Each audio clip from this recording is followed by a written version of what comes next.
Hello friends, welcome back to our YouTube channel Rohi classes. आज का हमारा जो क्वेश्चन है वो है भारतीय संविदा अधिनियम में, जिसमें कि हम सहमति या स्वीकृति किसे कहते हैं, इसके क्या आवश्यक तत्व है, इसके बारे में पढ़ने वाले हैं। ठीक है। हाँ, तो सबसे पहले हम देखेंगे कि इस वीडियो में हम कौन कौन से पॉइंट्स जो हैं कवर करने वाले हैं। तो सबसे पहले हम देखेंगे सहमति से आशय, दूसरा सहमति की परिभाषा, तीसरा सहमति के आवश्यक तत्व, चौथा सहमति का विखंडन और पांचवा इसमें हम एक केस पढ़ने वाले हैं। ठीक है। हाँ, तो फ्रेंड्स देखते हैं हमारा फर्स्ट पॉइंट, जो कि है स्वीकृति से क्या अभिप्राय है। तो किसी व्यक्ति द्वारा दूसरे व्यक्ति के प्रस्ताव पर अपनी सहमति प्रकट करना, अतः प्रस्ताव पर स्वीकरण की सहमति को स्वीकृति कहा जाता है। ठीक है। मतलब कि जिस व्यक्ति ने प्रस्ताव रखा है उस प्रस्ताव पर अपनी स्वीकृति देना या सहमति देना क्या कहलाती है, स्वीकृति जो है कहा जाता है। ठीक है।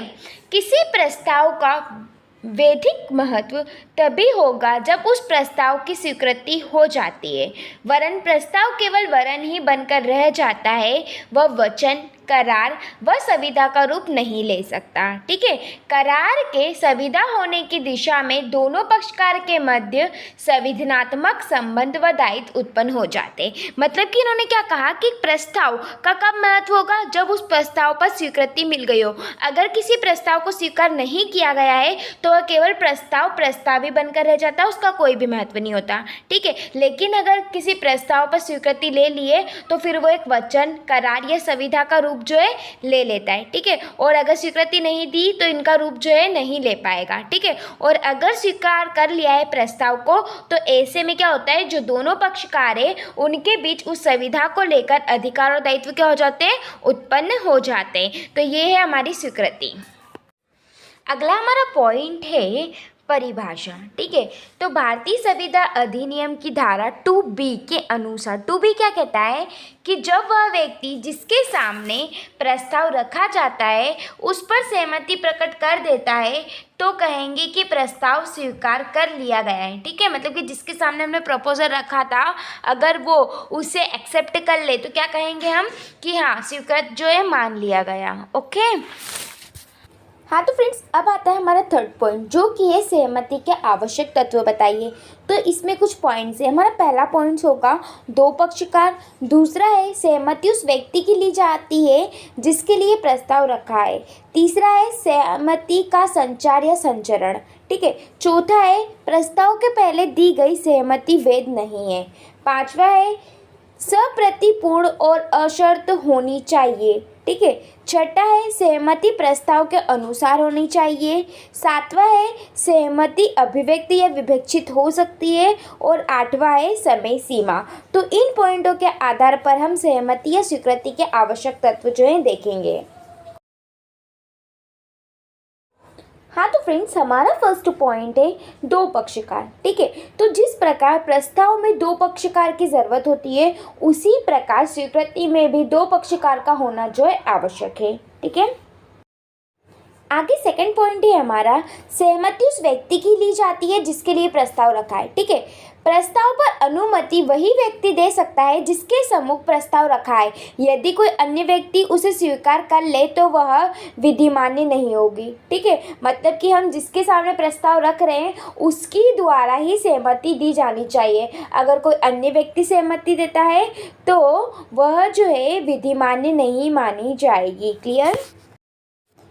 अगला पॉइंट है हमारा थर्ड, स्वीकृति का संचरण। इसमें क्या है, तो वैध स्वीकृति के लिए ज़रूरी है कि प्रस्तावक के पास स्वीकृति की सूचना अवश्य पहुंच जानी चाहिए। स्वीकृत का सरवहन स्वीकरण के विरुद्ध उस समय पूर्ण समझा जाता है जबकि उसका ज्ञान प्रस्तावक को हो जाता है।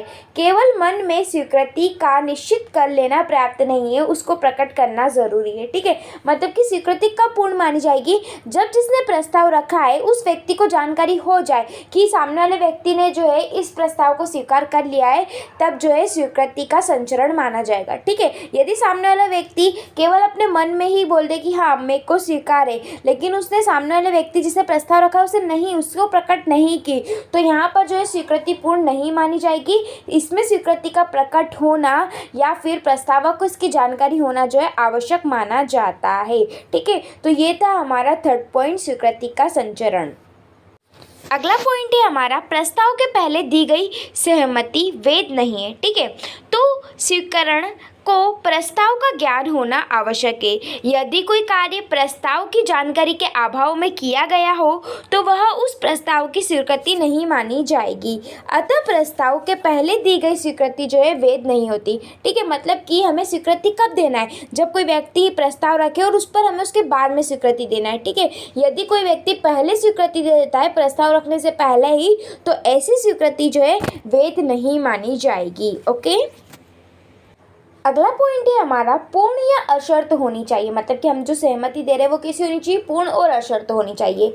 स्वीकृति के संबंध में वैधानिक अनिवार्य है कि स्वीकृति पूर्ण तथा शर्त रहित होना चाहिए।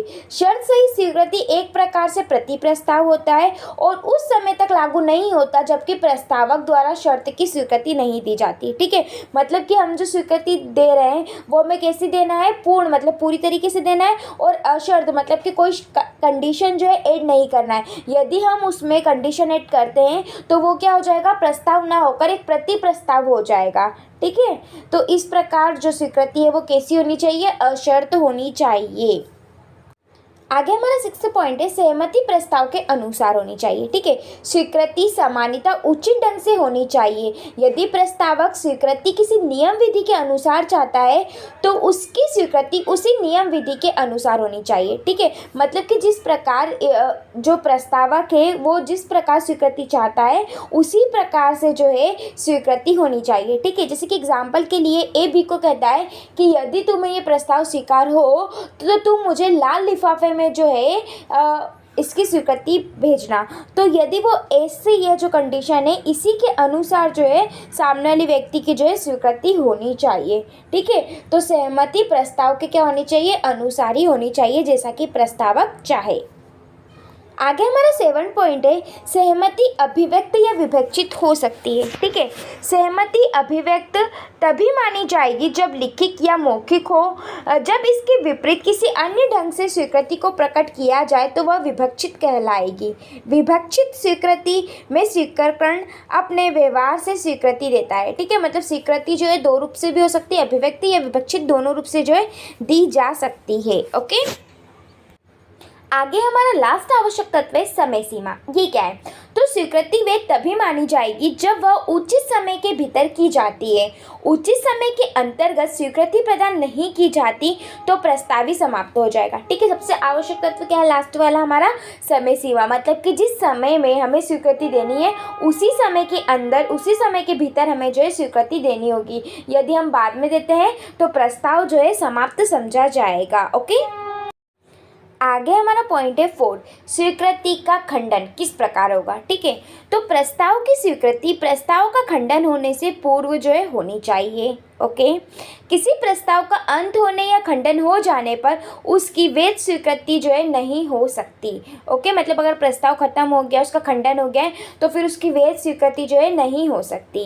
ठीक, जब प्रस्ताव ही अस्तित्व में नहीं होगा तो उसकी स्वीकृति का कोई महत्व नहीं है। अतः प्रस्ताव की स्वीकृति प्रस्ताव का प्रतिसरण होने अथवा उसे वापस लिए जाने से पहले होनी चाहिए। ठीक है, मतलब कि अगर प्रस्ताव ही नहीं है तो उसके बाद अगर कोई भी स्वीकृति देगा तो उसका कोई महत्व जो है नहीं होगा। ओके, अभी इस वीडियो का लास्ट पॉइंट और सबसे मेन पॉइंट, ठीक है, जिसमें कि एक प्रमुख केस या फिर वाद।